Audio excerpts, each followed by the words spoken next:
Next muscle जो हमारी है वो है सेरेटस एंटीरियर। तो serratus anterior is not strictly a pectoral muscle, it is not strictly a pectoral muscle, strictly a pectoral muscle, क्योंकि pectoral region से निकलती नहीं है, ये lateral side of the thorax से निकलती है। इसका ओरिजिन देखने के लिए हम ना इसका डायग्राम ड्रॉ करते हैं, क्योंकि डायग्राम से समझना इजी रहता है। तो ये हो गया आपका स्टर्नम, एंड एक एक करके अब रिब्स ड्रॉ करेंगे। ये है फर्स्ट रिब, ये हो गया आपका सेकेंड रिब, ये हो गया आपका थर्ड रिब, फोर्थ रिब, ये हो गया आपका फिफ्थ रिब, ये हो गया आपका सिक्स्थ रिब, ये हो गया आपका सेवेंथ रिब, और ये हो गया आपका एट्थ रिब।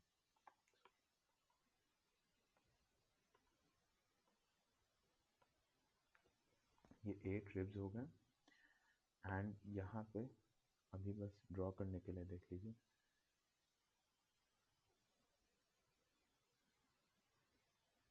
ये मान लीजिए ये आपका स्कैपुला होगा।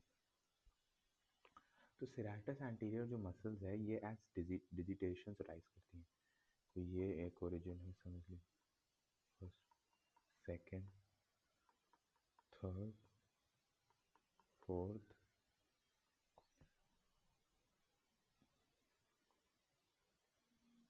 फिफ्थ, सिक्स्थ, सेवेंथ और एट्थ। तो ये डिजिटेशंस जाके अटैच होती हैं कुछ इस तरह से।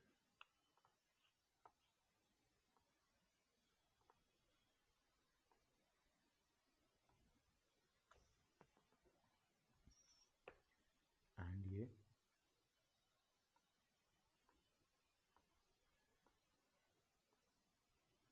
कुछ ऐसी मसल बनती है। तो ये पूरा जो मसल रीजन है ये पूरी मसल है, ये मसल है। सो इसका ओरिजिन होता है, ओरिजिन हम नोट कर लेते हैं। इसका ओरिजिन है lateral aspect of upper 8 ribs and fascia. क्योंकि यहाँ पे मसल्स के बीच में जो ये इंटरकॉस्टल मसल होती हैं, ये इंटरकॉस्टल मसल होती हैं, एंड इनको एक फेशिया कवर करता है जिसको हम इंटरकॉस्टल फेशिया कहते हैं। तो उसमें से भी ये निकलती हैं, अराइज करती हैं। And fascia covering the intercostal muscles, the intercostal muscles।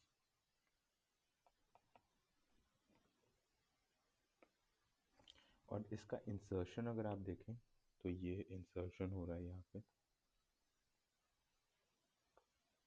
ये इस रीजन में ये इंसर्शन हो रहा है। तो ये है इसको इतना तो आपको पता होगा, ये स्कैपुला है, ये स्कैपुला है। तो इसका इंसर्शन होता है ऑन द वेंट्रल, या फिर इसको कॉस्टल सरफेस भी कहते हैं, ये हम आगे पढ़ेंगे स्कैपुला के सरफेस। अभी के लिए बस आप याद रखिए on the costal surface of scapula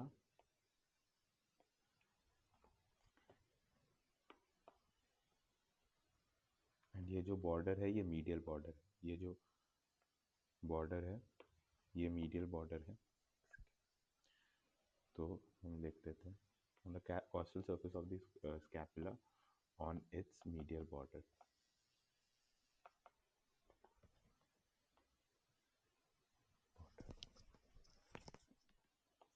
इसका जो फर्स्ट डिजिटेशन है, इसका जो फर्स्ट डिजिटेशन है वो सुपीरियर एंगल। ये सब हम पढ़ने वाले हैं, बस अभी के लिए आप लिख लीजिए इसको नोट्स में। जब हम पढ़ेंगे स्कैपुला तो एक बार मैं फिर से आपको रिवाइज करा दूंगा, तो कोरिलेट होगा, क्योंकि एनाटॉमी में कोरिलेट करना बहुत ज़रूरी है। first digitation is on the superior angle. Next two digitations, next two are on the medial border, and the lower five are on the inferior angle. तो इसको मैं लेबल कर देता हूँ। अभी हम लोग स्कैपुला पूरा पढ़ेंगे तो हमको समझ आएगा, लेकिन अभी जस्ट फॉर अंडरस्टैंडिंग मैं लेबल कर देता हूँ। अगर ना समझ आए ये वाला पार्ट की इंसर्शन कहाँ हो रहा है तो उसकी कोई दिक्कत नहीं है, अभी हम स्कैपुला पढ़ेंगे तो अच्छे से समझ आ जाए। ये है superior angle of scapula,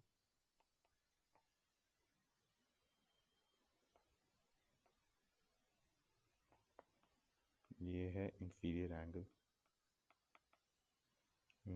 angle, और वो है मीडियन बॉर्डर। तो उतना तो आपको समझ आएंगे। ये हो गया। अब हम नर्व सप्लाई देखते हैं। तो सेरेटस एंटीरियर को एक बहुत इंपॉर्टेंट नर्व सप्लाई करती है, जिसको हम कहते हैं लॉन्ग थोरैसिक नर्व्स। जो नर्व सप्लाई वाला पार्ट है वो अभी आपको बस याद रखना है, क्योंकि इसका जब हम ब्रेकियल प्लेक्सस पढ़ेंगे तब हमें अच्छे से समझ आएगा कि कौन सी नर्व है, कहाँ से आ रही है, उसके रूट वैल्यूज़ क्या हैं।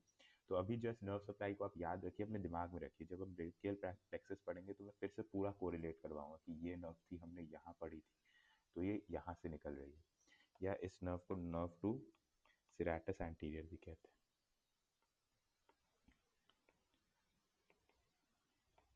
या फिर इस नर्व को नर्व टू बेल भी कहते हैं। नर्व टू बेल क्यों कहते हैं ये अभी हम एक्शंस में देखेंगे। देखिए,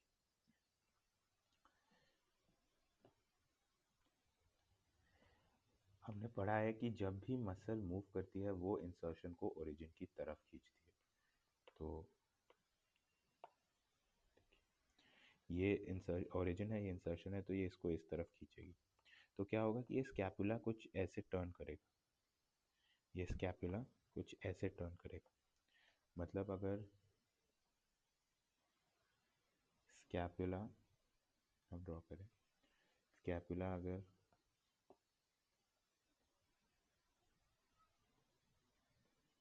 ये ऐसे था तो वो इस तरह टर्न करने के कारण वो कुछ ऐसे हो जाएगा, ऐसे। ये एक रफ ड्राइंग है, बस ऐसे। तो वो इस तरह घूम रहा है स्कैपुला, इसको कहते हैं लेटरल रोटेशन ऑफ स्कैपुला। तो अब एक बार आप अपने हाथ को अपने सिर के ऊपर ले जाइए, जैसे त्रिकोण आसन अगर आपने कभी किया हो वैसे। तो उसको सिर के ऊपर ले जाइए, तो आपको फील होगा कि हाँ, आपका स्कैपुला लेटरली रोटेट कर रहा है। तो अगर आप लोगों ने कभी किसी बेल को बजाया हो टेम्पल्स में या कहीं भी, तो बेल को बजाने के लिए भी हमें अपने हाथ को अपने सिर के ऊपर ले जाना पड़ता है। तो इसीलिए इसको कहते हैं nerve to Bell. It is basically overhead abduction. ठीक है। दूसरा है कि ये रिब्स जो हैं आगे की तरफ हैं, और जो स्कैपुला है वो पीछे की तरफ है। तो ये रिब्स स्कैपुला को आगे की तरफ, ये मसल स्कैपुला को आगे की तरफ पुश करेगी। एंड आगे स्कैपुला का जाना, फॉरवर्ड मूवमेंट ऑफ स्कैपुला को हम कहते हैं प्रोट्रैक्शन। तो दो एक्शंस अभी तक हमने देख लिए। एक तो है lateral rotation of scapula during overhead abduction, overhead abduction. और दूसरा है प्रोट्रैक्शन ऑफ स्कैपुला।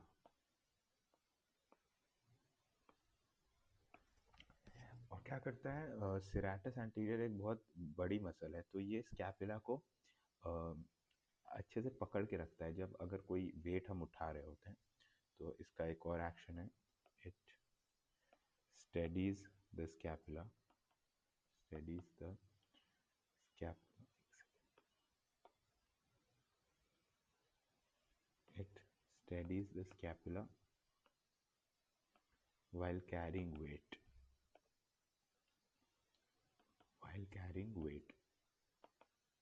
and ये मीडियल बॉर्डर ऑफ स्कैपुला को कांटेक्ट में रखता है, मीडियल बॉर्डर ऑफ स्कैपुला को कांटेक्ट में रखता है विद द चेस्ट वॉल। तो ये इसके एक्शंस थे। अब समझ आ गया होगा कि नर्व टू बेल क्यों कहते हैं, क्योंकि बेसिकली ओवरहेड अबडक्शन से ही हम लोग बेल को रिंग करते हैं, तो इसीलिए हम इसको नर्व टू बेल भी कहते हैं, नर्व टू सेरेटस एंटीरियर या फिर लॉन्ग थोरैसिक नर्व। तो इतना हो गया। उसके बाद देखते हैं क्लिनिकल टेस्टिंग। अगर समझिए ये एक वॉल है एंड उसको आप पुश कर रहे हैं, तो यहाँ पे स्कैपुला जो है ये प्रोमिनेंट हो सॉरी सेरेटस एंटीरियर जो है ये प्रोमिनेंट हो जाता है, तो इस ऐसे हम लोग इसकी क्लिनिकल टेस्टिंग कर सकते हैं। अब क्लिनिकल कोरिलेशन में जो ये लॉन्ग थोरैसिक नर्व है, लॉन्ग थोरैसिक नर्व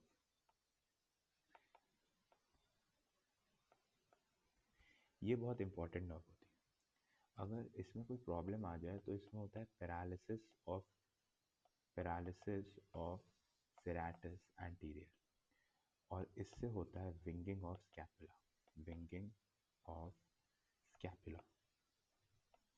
अब विंगिंग ऑफ स्कैपुला में क्या हो रहा है, इस फोटो में देखिए, ये वाला स्कैपुला नॉर्मल है, ठीक है, बट ये वाला स्कैपुला का जो मीडियल बॉर्डर है, मीडियल मतलब टुवर्ड्स द बॉडी जो होता है, तो जनरल एनाटॉमी में पढ़ाई होगा, ये बहुत प्रोमिनेंट है, प्रोमिनेंट मीडियल बॉर्डर, ये समझ आया। तो विंगिंग ऑफ स्कैपुला में क्या होता है, एंड इवन जो यहाँ पे इंफीरियर एंगल है, यहाँ पे inferior angle of the scapula होता है, ये भी प्रोमिनेंट है। तो हम इसमें नोट कर लेते हैं कि विंगिंग ऑफ स्कैपुला में होता क्या है।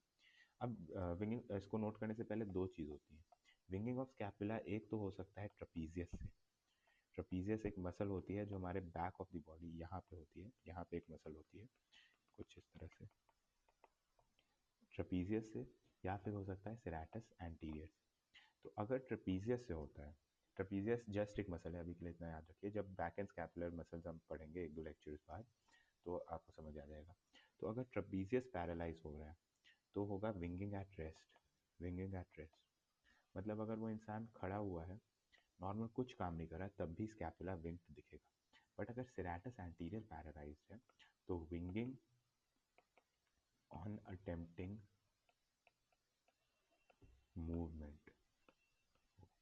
तो ये भी टेस्ट करने का तरीका है कि कौन सी मसल पैरालाइज है। विंगिंग ऑफ स्कैपुला में क्या होता है, the inferior angle and medial border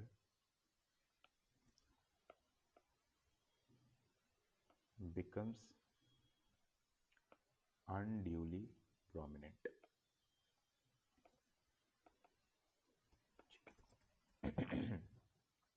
तो ये हो गया हमारा सेरेटस एंटीरियर। तो हमने अभी तक पेक्टोरल रीजन में चार मसल्स पढ़ी, एक थी पेक्टोरालिस मेजर, एक थी पेक्टोरालिस माइनर, उसके बाद हमने पढ़ा सबक्लेवियस, उसके बाद हमने पढ़ा सेरेटस एंटीरियर। तो ये चार मसल्स हमने पढ़ ली, पेक्टोरल रीजन की मसल्स खत्म हो गई। अब आते हैं हम फेशिया पे। फेशिया क्या होता है, fascia is a connective tissue layer.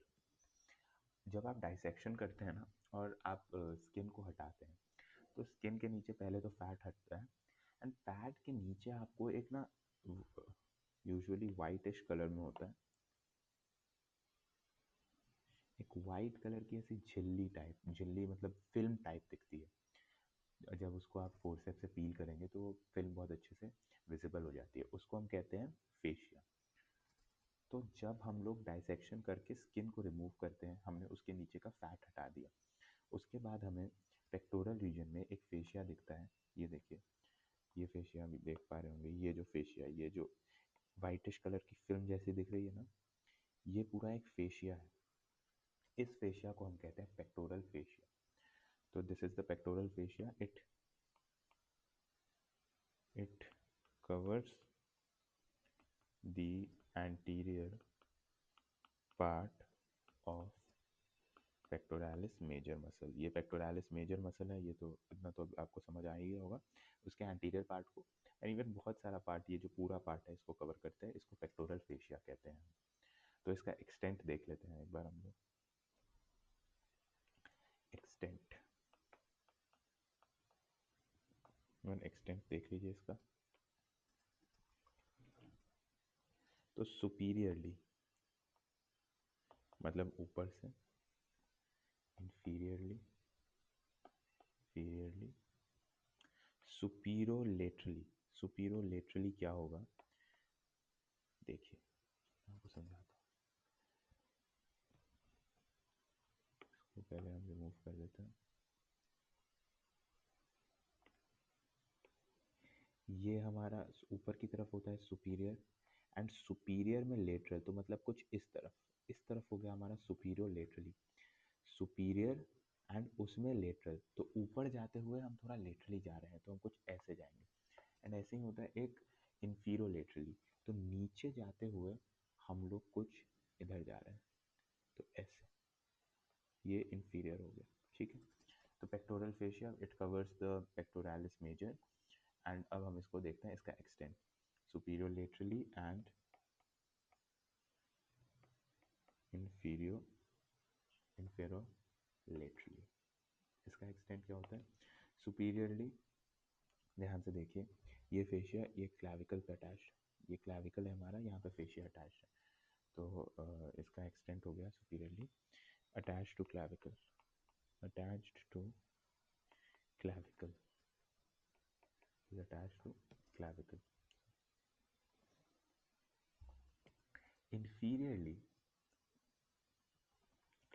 यहाँ पे आपका एब्डोमेन होता है, दिस इज द एब्डोमेन, यहाँ पे एक मसल भी होती है, उसका नाम बताइए। यहाँ से पेक्टोरालिस मेजर अराइज होता है, यहाँ एक मसल होती है, यहाँ से पेक्टोरालिस मेजर ओरिजिनेट करता है, एक्सटर्नल ऑब्लिक। ठीक है, तो यहाँ इस एक्सटर्नल ऑब्लिक के ऊपर भी एक फेशिया होता है, फेशिया जैसा होता है, ये समझ लीजिए फेशिया है। तो ये इंफीरियरली जो ये हमारा पेक्टोरल फेशिया है, it continues with the anterior abdominal wall,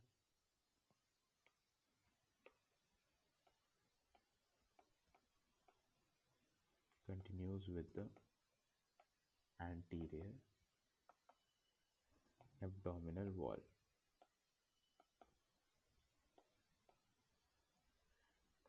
सुपीरोलेटरली यहाँ पे आपकी ये मसल, जस्ट अभी समझने के लिए याद रखिएगा, ये मसल जो होती है, जो आपकी शोल्डर के ऊपर मसल होती है, बड़ी सी मसल आप फील कर सकते हैं अगर आप शोल्डर टच करें, इसको डेल्टॉइड कहते हैं। और यहाँ पे होता है डेल्टॉइड ग्रूव, ये होता है हमारा डेल्टॉइड ग्रूव। ठीक है, तो इंफ्राक्लैविकुलर फोसा जो हमने पढ़ा था, उसके ऊपर ही आप कह सकते हैं कि डेल्टॉइड ग्रूव होता है।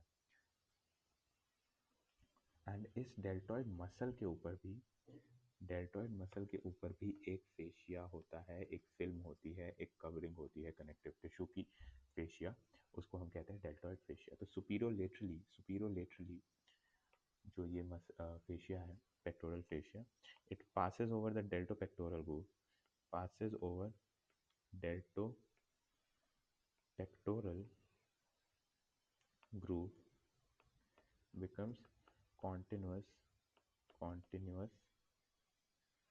with fascia of deltoid। ठीक है, अब इंफीरोलेटरली कहाँ पे था, हमने मार्क किया था इंफीरोलेटरली यहाँ, इस रीजन को हम कहते हैं, जो आर्म पिट वाला रीजन होता है, इस रीजन को हम एक्सिला कहते हैं, ये रीजन होता है एक्सिला का। इस एक्सिला को भी हम आगे के लेक्चर्स में बहुत अच्छे से पढ़ने वाले हैं, बट अभी के लिए इतना याद रखिए, इस रीजन को हम एक्सिला कहते हैं। एंड इस एक्सिला के ऊपर भी एक फेशिया होता है, बॉडी में हर जगह एक फेशिया होता ही है मोस्टली, क्योंकि फेशिया इज बेसिकली एक सेपरेशन बनाता है, मसल्स फेशिया के अंदर होती हैं। तो ये है एक्सिला। तो inferolaterally it becomes continuous with axillary fascia। तो ये था pectoral fascia, pectoralis major muscle के ऊपर होता है, एंटीरियर साइड मतलब आगे की साइड होता है पेक्टोरालिस मेजर के। एंड हमने पूरा इसका एक्सटेंट देख लिया। सुपीरियरली ये क्लैविकल से अटैच होता है, इंफीरियरली ये एंटीरियर एब्डोमिनल वॉल से अटैच होता है, सुपीरियरली देख लिया, इंफीरियरली देख लिया। सुपीरियर लेटरली ये डेल्टोपेक्टोरल ग्रूव के ऊपर से पास करता है एंड कॉन्टिन्यूस हो जाता है with the fascia of deltoid. And inferolaterally ये कॉन्टिन्यूस हो जाता है एक्सिलरी फेशिया से। नेक्स्ट चीज़ तो हम देखने वाले हैं वो है क्लैवी पेक्टोरल फेशिया।